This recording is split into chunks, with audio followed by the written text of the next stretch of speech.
the restrictions in place for COVID-19 at the state level have now officially been lifted. No more mask mandate, no more capacity limits, and businesses are reopened and free to make their own rules now with the COVID-19 pandemic slowly winding to a close here in the state of Michigan. And joining us to talk about how those businesses are making those adjustments is John McNamara. He is the Vice President of Government Affairs at the Michigan Restaurant and Lodging Association. John, thank you for being with us today.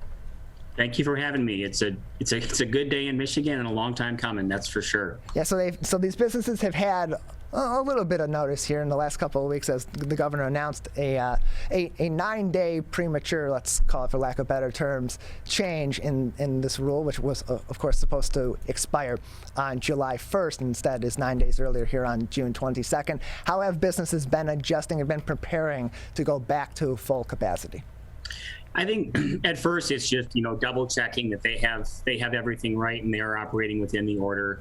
But then it's also trying to strike that balance of, do we want to continue masks for a bit? What do we do with our employees? Should we require them to wear masks?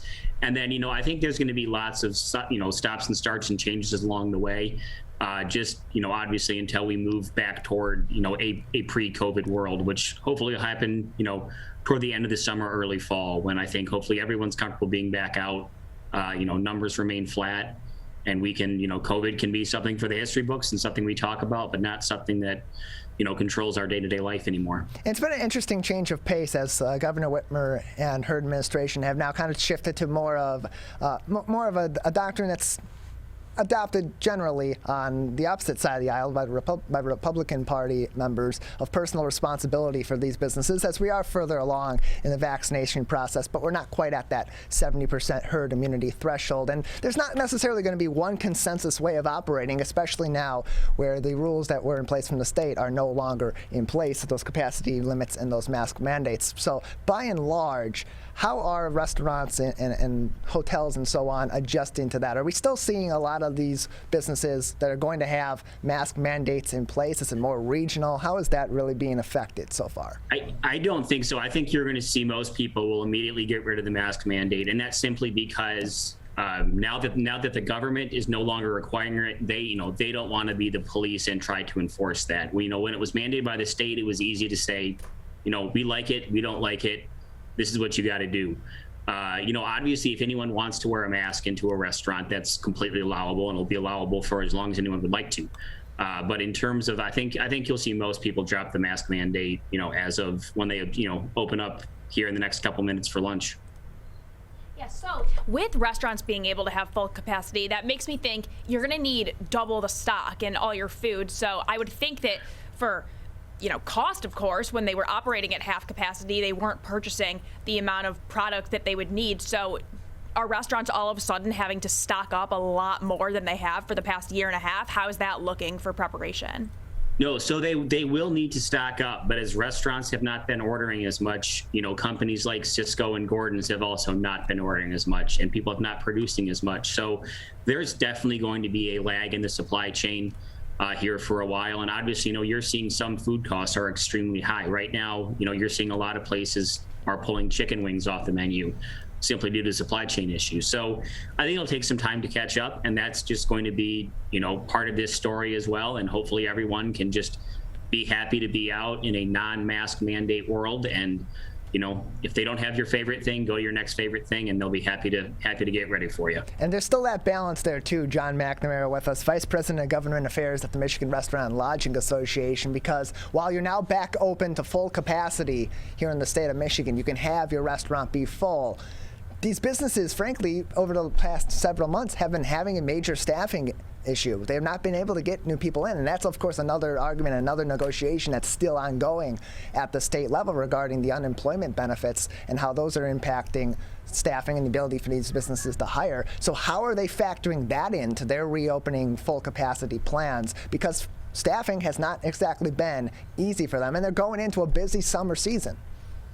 Yeah, so no, staffing has not been easy, and I think you might, maybe see some people who still, will operate maybe at 75% simply because that's all they can, or maybe, they're closed on Sunday and Monday. But on the staffing front, we did launch a industry-specific job board that is live on our website. So if you're looking for a job in the industry, you can go and there's, you'll only see hospitality jobs, or if you're looking to fill jobs in the industry, you can go to our website at mrla.org and post your job right there. So we had about 100,000 points of contact from an employee relief fund that we did, and decided let's put those contacts to good use. And there are people who say they want to get back out there and work, and there are people saying we have jobs. So we wanted to be sort of the matchmaker between those two groups. And Erica touched on this earlier on with of course, needing to adjust with your stock of certain foods. But also we have an ongoing crisis of getting all these products to be properly shipped, because they're also having, in the shipping industries, having major issues. So how is that also factoring in? Because the supply, the demand may be going up, the supply is not going up, and these businesses have to be able to adjust on top of being able to adjust to having potentially more customers coming in on a daily basis. Right, and I think that's going to be part of this process of getting back to a pre-COVID world. And it will require some flexibility, and it's also going to require that, all of a sudden you might have this for a while and then you don't, and it's just going to be able, pivoting different products for different uses. But also, you'll probably still see limited menus here for another couple months, simply due to the fact that, it's just going to take the supply chain time to catch up with everyone ordering for full capacity and not, half capacity or no capacity and takeout only. So I'm not sure if you were using this as a hypothetical, but you mentioned chicken wings being something you might see taken off the menus. Is that actually a supply issue? No, that is a very real example. I mean, there's a lot of restaurants who the supply chain for chicken wings is just incredibly disrupted, and they have pulled them from their menus simply based on cost. Yeah, so my question with that is, if I'm Buffalo Wild Wings or Wingstop or a place that is my product, chicken wings, and I could never afford to take them off the menu, do I get priority over places where it's just one appetizer out of 15 other appetizers? Sure. I mean, if you're Buffalo Wild Wings, obviously you're an industry leader, and I mean, you're going to be buying in such bulk that, you're not going to be hurt as bad. But there is a Buffalo Wild Wings in the state of Michigan that ran out of wings at one point. That's how stressed this supply chain for chicken wings is. And there's a couple different restaurants here in the Lansing area that took them off simply because they'd have to charge, $20+ for an order of wings, and they don't want to charge that to their customers, and their customers probably don't want to pay $20 for 12 wings. John McNamara joins us on the Oakland County MegaCast. He is the Vice President of Government Affairs at the Michigan Restaurant and Lodging Association, as Michigan restaurants and hotels and other businesses throughout the state today, especially in other industries such as retail and fitness facilities, are now reopened to 100% capacity and no longer have a mask mandate in place. That being said, John, we live in a different world. We've all been through a lot in the last year. We've learned a lot of lessons, and a lot of new practices have been put in place, of course, to prevent the spread of COVID-19. What are some of the common practices that have been adopted as a result of the pandemic that will most likely continue at a lot of these businesses as the pandemic comes to an end and now that restrictions aren't in place? Yeah, I think first and foremost, you're probably gonna see lots of QR codes remain on tables. I think the cost of the paper menu is something to take in, but they're still happy to provide that menu if someone doesn't have a smartphone, but I think that's an easy way for them to continue to do that. I think you'll continue to see, encouraging of reservations and online ordering. And then also, some of the more touchless payment options that you've seen of, maybe it's the Toast, little Toast computer they walk around and they can print it off and you can, scan your receipt from your phone and just pay there. But I do think you'll see some of the efficiencies that were created due COVID-19 stay, simply because, it makes good business sense to do so. And what are some of the conversations, either from your organization to local municipalities or businesses and local chambers to local municipalities, about some of the other adopted practices during the pandemic, such as expanded outdoor seating or the ability to use those igloos and so on, to expand that outdoor seating, especially now as we're starting to come out of this pandemic that's had a major financial impact on these businesses, a lot of them just small businesses, mom and pop restaurants and so on, to allow them to kind of have a bit of a boom and a little bit of a bump as they're coming out of the pandemic and getting back to normal.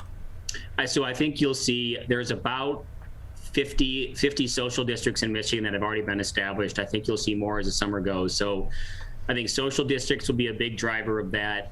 I think things like cocktails to go, if you still have some people who maybe aren't completely comfortable dining in, but they can still place their food order and grab some cocktails to go for that. But I would say those two, and then additionally, the igloos or the outdoor seating or things like that. But just those tools that were used to encourage people to be out and be safe, I think will remain, because simply because all the mandates are over doesn't mean that everyone in Michigan or everyone in the country or the world is ready to go back to how things were. So I think it will be a slow change. I think it'll be somewhat regional in terms of how that operates.